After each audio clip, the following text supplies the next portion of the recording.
Ya, pemirsa, Bank Indonesia kembali mengambil langkah berani dengan menurunkan suku bunga acuan BI Rate sebesar 25 basis poin menjadi 4,75% di bulan September 2025. Dan keputusan ini sejalan dengan upaya bersama untuk mendorong pertumbuhan ekonomi dengan tetap menjaga rendahnya inflasi dan stabilitas rupiah. Rapat Dewan Gubernur Bank Indonesia pekan ini kembali mengambil langkah berani dengan menurunkan kembali suku bunga acuan atau BI Rate sebesar 25 basis poin. Dari sebelumnya 5% menjadi 4,75% di bulan September 2025. Keputusan Bank Sentral sejalan dengan upaya bersama untuk mendorong pertumbuhan ekonomi. Dengan demikian, level BI Rate sudah turun sebanyak 3 kali dalam 3 bulan terakhir. Penurunan BI Rate hingga saat ini yang telah mencapai 125 basis poin sejak bulan September tahun 2024 merupakan level terendah sejak tahun 2022 lalu. Sehingga diharapkan bisa menjadi daya ungkit terhadap penyaluran pembiayaan lembaga keuangan seperti perbankan dan perusahaan pembiayaan. Sementara itu, data OJK menyebutkan piutang pembiayaan perusahaan pembiayaan di bulan Juli 2025 tumbuh 1,79% secara tahunan sebesar 502,95 triliun rupiah. Meski jumlah piutang mengalami kenaikan dibandingkan bulan Juni 2025, namun secara pertumbuhan mengalami penurunan. Adapun rasio non-performing financing atau NPF gross pada Juli 2025 tercatat 2,52% dan terus menurun sejak bulan Mei 2025. Sedangkan NPF net tercatat 0,88% dan bertahan sejak bulan Mei lalu. Berbagi sumber, IDEX Channel. Baik, pemirsa, untuk membahas tema kita kali ini, ekspansi bisnis industri pembiayaan di saat suku bunga rendah, kita sudah tersambung melalui Zoom bersama dengan Bapak Suwandi Wiratno, Ketua Umum Asosiasi Perusahaan Pembiayaan Indonesia. Kemudian sudah bergabung juga Ibu Osyana Situmorang, Ekonom PT Bank Danamon Indonesia Tbk. Langsung saja kita sapa. Halo Pak Suwandi, apa kabar? Selamat pagi Mas Pras, selamat pagi Bu Hosiana. Baik, terima kasih juga atas waktu disempatkan. Apa kabar Bu Osyana? Baik, selamat pagi Mas Pras dan selamat pagi juga Pak Sondi. Baik, terima kasih. Sebelum membahas lebih jauh mungkin dari Pak Suwandi begitu sebagai pelaku usaha dari industri pembiayaan. Bagaimana review Anda? Bank Indonesia menurunkan 3 kali berturut-turut dalam 3 bulan ya untuk suku bunga acuan. Apakah memang ini sesuai dengan harapan dari pelaku usaha pembiayaan sendiri begitu menjadi angin segar atau bagaimana nih Pak Suwandi? Ya tentu ini adalah sesuatu yang kita harus sambut positif ya. Artinya bahwa kebijakan pemerintah tentu disambut oleh Bank Indonesia juga dengan penurunan suku bunga, di mana kita ketahui bahwa selama tahun 2025 ini pelaku usaha terutama di industri keuangan termasuk perusahaan pembiayaan mengalami pertumbuhan yang sangat rendah, di mana tidak sesuai dengan proyeksi yang kita proyeksikan di awal tahun 2025. Oke. Tentunya kita semua sudah ketahui bahwa semuanya ini terjadi karena kalau di industri kami itu kita memantau adalah terjadinya perlambatan atau penurunan daya beli yang masih terus berlangsung sejak tahun lalu gitu Mas Pras.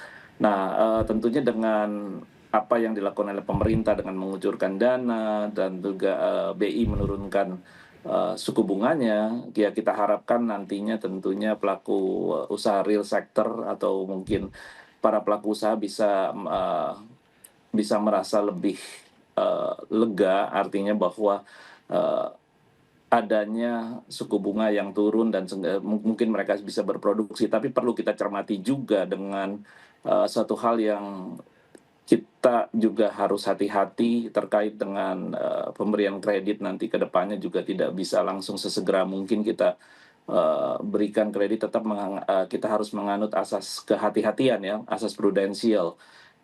Kita juga ketahui kalau nantinya misalnya produksi banyak, supply banyak, nanti demand-nya juga belum naik, yang kita juga harus khawatirkan inflasi nih Mas Pras. Tapi apapun yang kita bisa lihat sekarang bahwa kalau suku bunga nanti akan turun tentunya mudah-mudahan begitu nanti akan dana yang dikucurkan oleh pemerintah, terus banyak proyek dan segalanya, employment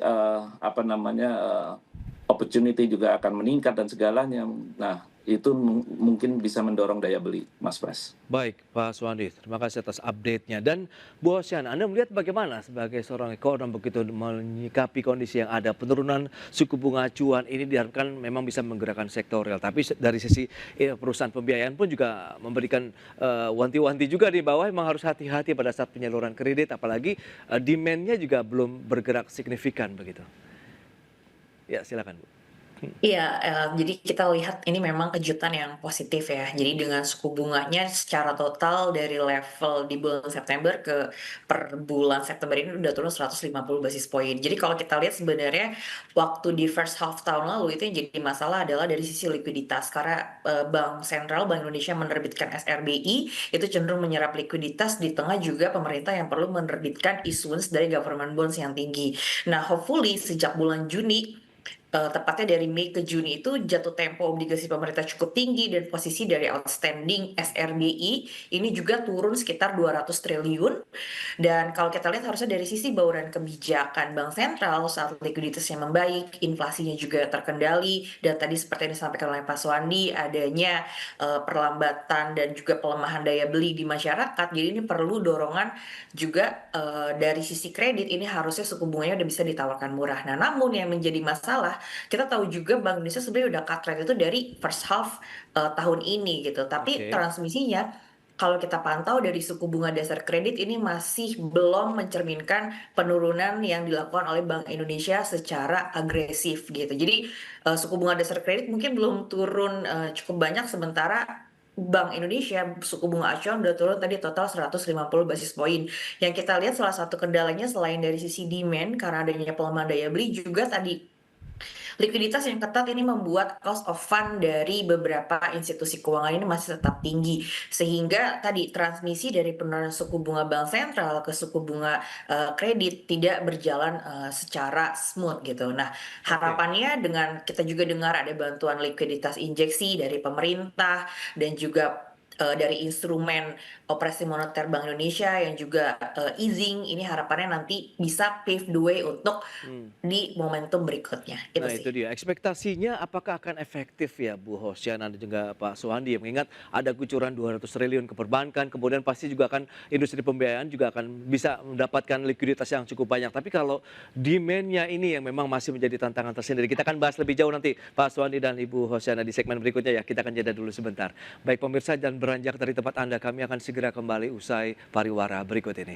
Ya, terima kasih Anda masih bergabung bersama kami dalam Market Review, pemirsa. Dan berikut ini kami sampaikan data, kita akan cermati bagaimana dengan pergerakan suku bunga acuan Bank Indonesia atau BI Rate. Selengkapnya bisa Anda saksikan di layar televisi Anda. Ini dia, kita lihat dari Desember 2024 masih berada di 6%. Kemudian trennya terus turun setelah bertahan di 5,75 dalam 4 bulan terakhir. Kemudian 21 Mei 2025 diturunkan menjadi 5,5%, bertahan dalam 2 bulan. Dan turun lagi 5,25% di bulan Juli, Agustus turun 5%, dan di bulan September ini kita lihat turun lagi menjadi 4,75% untuk suku bunga acuan.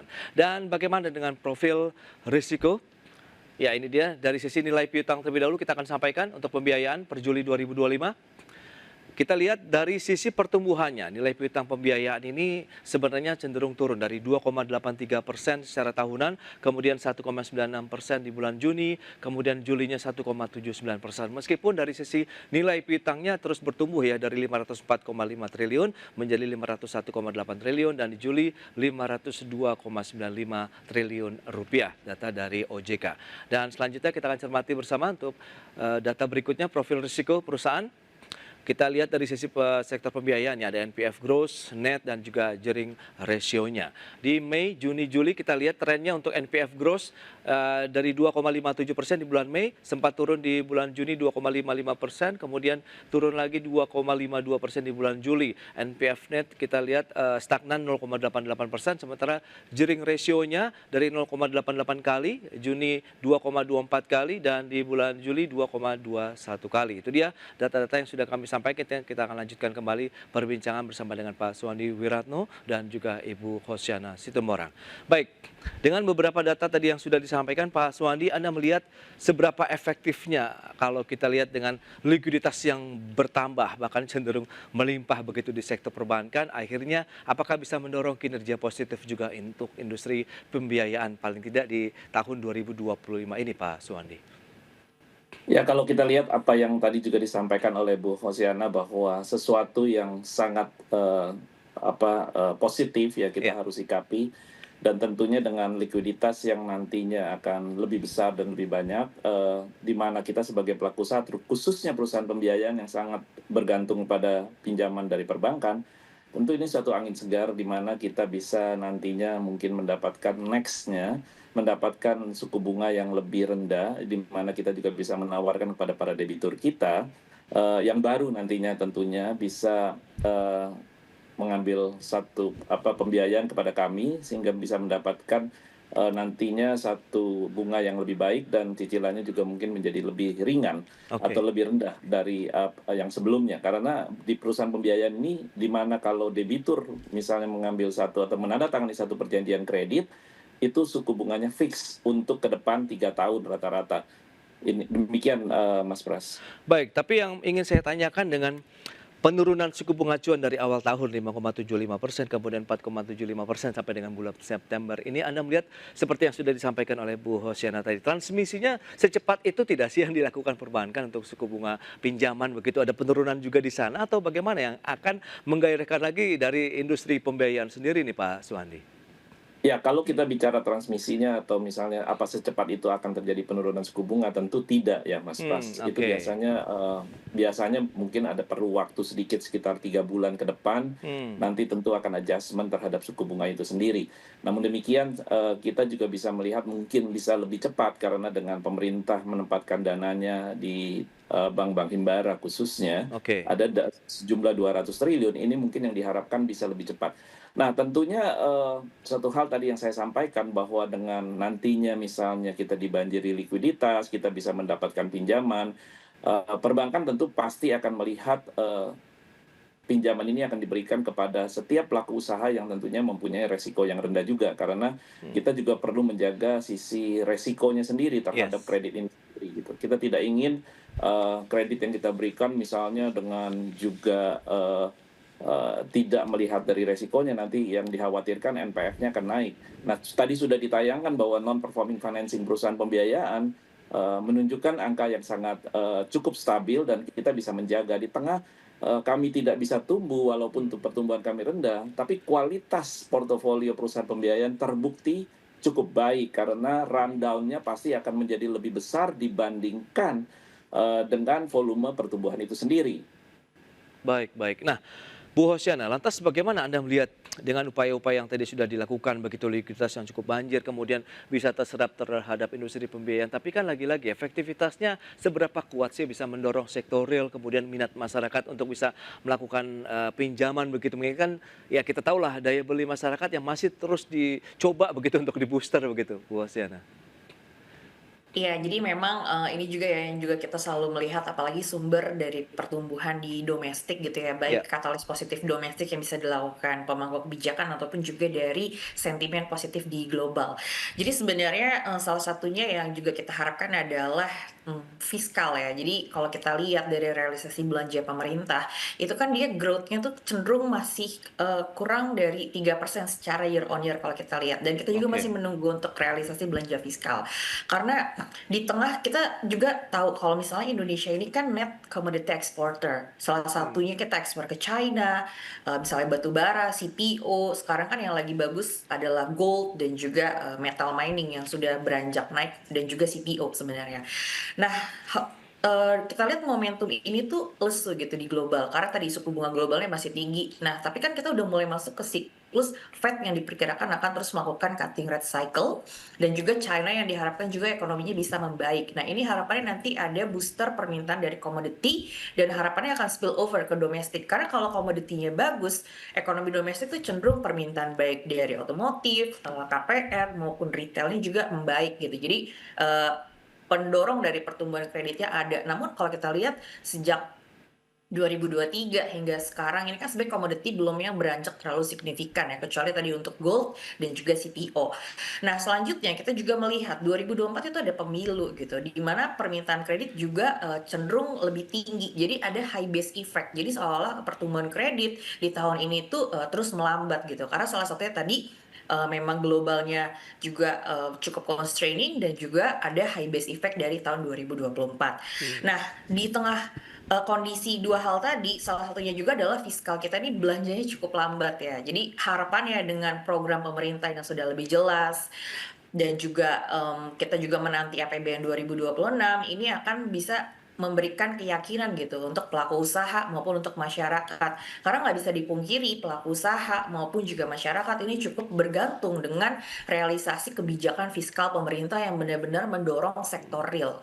Itu sih. Jadi kalau nanti likuiditas membaik, suku bunga rendah, dan juga inflasinya terjaga, Oke. ditambah momentum positif di global, dan juga realisasi fiskal yang berjalan bisa terakselerasi, ini harapannya menjadi bauran kebijakan yang mendorong pertumbuhan kredit Iya. di tengah harapannya NPL ataupun NPF yang tetap terjaga. Itu sih, Iya, iya, Mas. karena kita tahu juga kan pemerintah sudah meluncurkan banyak sekali program stimulus ekonomi ya, ada 8 plus 4 bahkan plus 5 lagi untuk penyerapan tenaga kerja. Nah, strategi dari Asosiasi Perusahaan Pembiayaan Indonesia sendiri ya PPI, Pak Suhandi, bagaimana nih bisa memanfaatkan likuiditas yang lagi melimpah, tapi kita bisa ikut mendorong juga nih, apalagi yang sudah disiapkan ini untuk inovasi terbarunya nih, Pak Suhandi?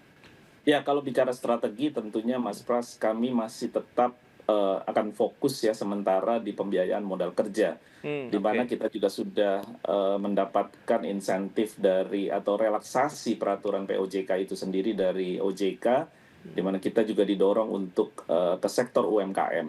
Nah, sektor UMKM seperti apa sih pembiayaannya? Tentu adalah di mana kita melakukan optimalisasi daripada debitur existing debitur atau data daripada debitur-debitur yang ada di setiap perusahaan pembiayaan, di mana kita juga mengajak perusahaan para debitur-debitur yang misalnya sudah lunas membayar cicilannya, BPKB-nya, invoice-nya tidak perlu misalnya diambil, tapi kita tawarkan pasti hampir semua atau kebanyakan daripada debitur kita juga punya usaha atau punya satu usaha yang kecil, UMKM dan segalanya, atau mungkin yang lebih besar, misalnya rental dan lain-lainnya, itu bisa kita tawarkan dengan jaminan BPKB atau invoice alat berat itu sendiri. Bahkan lebih dari itu, misalnya khususnya di alat berat, kita bisa menawarkan dengan jaminan yang diberikan kepada kita yang sudah lunas tersebut, kita bisa memberikan misalnya satu pembiayaan modal kerja untuk pembelian spare part dan lain-lainnya. Oke. Itu yang kita lakukan selama ini, Mas Pras. Baik, berarti masih tetap optimis begitu ya untuk menyikapi dari oke lah kita lihat dari sisi penurunan dari pertumbuhan memang ada sedikit stagnasi atau cenderung turun, tapi dari sisi nilai pembiayaan juga masih bertemu, berarti peluang atau potensi-potensi masih tetap ada begitu ya untuk industri pembiayaan termasuk juga untuk penyaluran kredit perbankan ke depannya. Baik Pak Suhandi, Bu Osyana, terima kasih banyak atas informasi, update dan juga insight yang sudah disampaikan kepada pemirsa pada hari ini. Selamat melanjutkan aktivitas Anda kembali, salam sehat, sampai berjumpa kembali Pak Suhandi, Bu Osyana, terima kasih. Ya, Terima terima kasih, kasih. sampai jumpa.